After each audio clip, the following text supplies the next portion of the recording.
اللہ اکبر، لبیک لبیک لبیک یا رسول اللہ صلی اللہ علیہ وسلم۔ الحمدللہ رب العالمین والصلاة والسلام علی سید المرسلین خاتم الانبیاء و خاتم المعصومین۔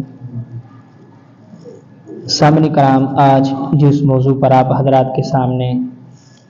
چند باتیں عرض کروں گا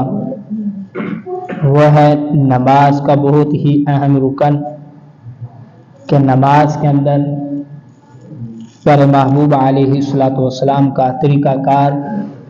سرکار علیہ الصلوۃ والسلام کی سنت مبارکہ، کہ پیارے محبوب علیہ الصلوۃ والسلام نماز کے دوران اپنے ہاتھوں کو کس انداز کے ساتھ اور پھر کس مقام پر باندھا کرتے تھے۔ حضرت ابو جحیفہ رضی اللہ عنہ حضرت علی المرتضیٰ شیر خدا رضی اللہ عنہ سے روایت کرتے ہیں کہ ان ابی جحیفہ رضی اللہ عنہ ان علی رضی اللہ عنہ قال السنۃ وضع الکف علی الکف فی الصلاۃ تحت السرہ، کہ حضرت علی المرتضیٰ شیر خدا رضی اللہ عنہ آپ فرماتے ہیں کہ سنت یہ ہے کہ ایک ہاتھ کو دوسرے ہاتھ کے اوپر رکھ کر ناف کے نیچے ہاتھوں کو باندھا جائے۔ اب محدثین اسی حدیث شریف کے تحت ایک قانون بیان فرماتے ہیں کہ محدثین فرماتے ہیں کہ جب صحابی لفظ سنت بولے تو اس سے پیارے محبوب علیہ الصلوۃ والسلام آپ کی سنت مراد ہوتی ہے۔ لہذا حضرت علی المرتضیٰ شیر خدا رضی اللہ عنہ فرماتے ہیں جو یہ ہاتھ باندھنے کا طریقہ ہے، چونکہ حضرت علی المرتضیٰ شیر خدا رضی اللہ عنہ آپ باب مدینۃ العلم ہیں، یعنی کہ علم کا دروازہ ہیں، اور جنہوں نے تربیت ہی آغوش نبوت میں پائی، وہ رسول اللہ صلی اللہ علیہ وسلم کے ساتھ اس وقت سے نماز پڑھتے ہیں کہ جب سے پیارے محبوب علیہ الصلوۃ والسلام کے ساتھ حضرت خدیجہ الکبریٰ رضی اللہ عنہا آپ نے نماز پڑھنا شروع کی۔ یعنی کہ صحابہ میں سے جنہوں نے بچپن سے ہی پیارے محبوب علیہ الصلوۃ والسلام کے ساتھ نماز ادا کرنا شروع کی، وہ صحابہ میں سے حضرت علی المرتضیٰ شیر خدا رضی اللہ عنہ کی ذات ہے، کہ جنہوں نے بچپن سے ہی سرکار کے ساتھ نماز ادا کی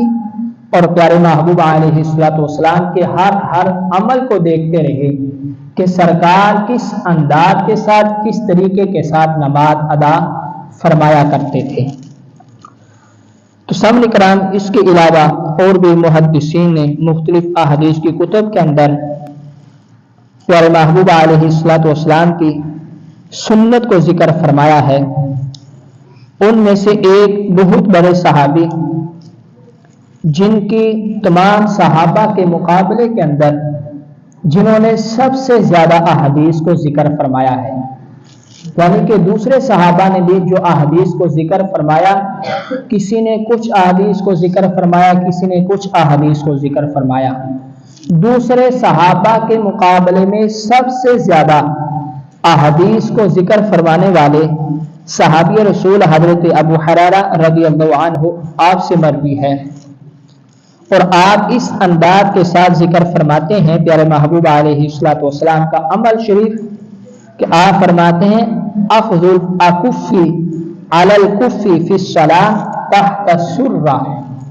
کہ پیارے محبوب علیہ الصلوۃ والسلام کا طریقہ کار نماز کے اندر یہ ہوا کرتا تھا کہ سرکار دائیں ہاتھ کو بائیں ہاتھ کے اوپر، یعنی کہ جسے ہم اپنے آسان لفظوں کے اندر سجے ہاتھ نو کھبے ہاتھ دے اتے، کہ سرکار دائیں ہاتھ کو بائیں ہاتھ کے اوپر رکھ کر ناف کے نیچے باندھا کرتے تھے۔ یہ سنن ابن داؤد شریف کے اندر یہ حدیث پاک دونوں موجود ہیں۔ اور پھر ایک اور حدیث مبارکہ جو بطور دلیل ذکر کی جاتی ہے